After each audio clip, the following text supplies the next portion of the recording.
এসব করে তো সরকারের বদনাম হয়। কি করতাম না, পুলিশ অ্যারেস্ট করছে, এখন আমরা আইনি ভাবে দেখুন। না না, এসব তর্ক করবেন না, বিনা কারণে না, যেটাই কারণে পুলিশ এখন তদন্তক্রমে বাইরিব। পুলিশের ডিউটি করছে।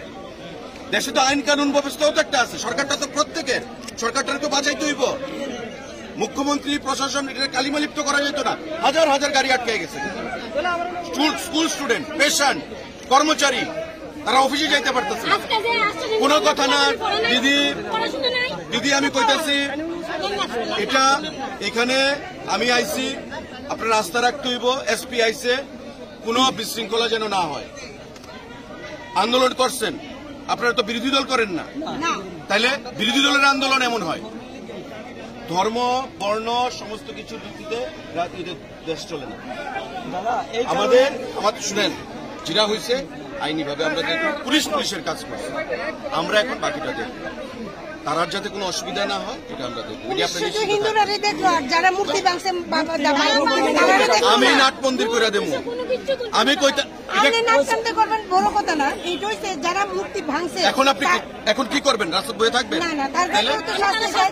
শাস্তি হইব, পুলিশ শাস্তি দিব, সব হইব। দেখেন আপনাদের এই বাঁচাইতে, আপনাদের, আরে দিদি কথা শুনেন না, আপনাদের এই বাঁচাইতে সেদিন রাত্রে আমিও তো বদনাম হয়েছি,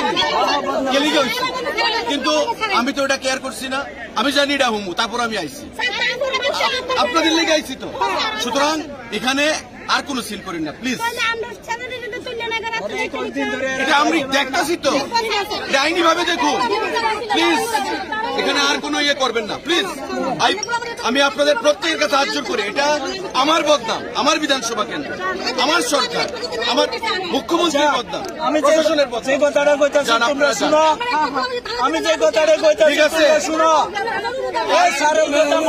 আপনারা কি বয়ে থাকবেন?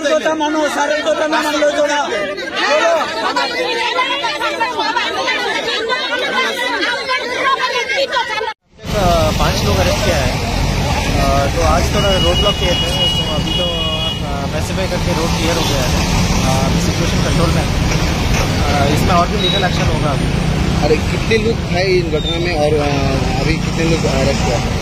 नहीं, कितना लोग नहीं, अभी हमारे पास जो इन्फॉर्मेशन मिल रहा है हम लोग एक्शन कर रहे हैं। अभी तक 5 लोगों के खिलाफ ऐसा आया तो इमीडिएटली अरेस्ट किया। इनके अगेंस्ट पे क्या धारा लगाया गया? धारा तो ये डिटेल आपको जो टेक्निकल है मैं दे दूँगा। सर और एक बात कहना था, वो जो काली आइडल का वेंडलाइज हुआ है, इसके अगेंस्ट में कोई किसी को अरेस्ट किया गया है या? हम लोग पूरा इंटेलिजेंस कलेक्शन करके जो इन्वॉल्व है हमारे पास है, इन्वेस्टिगेशन जारी है और भी लीगल एक्शन।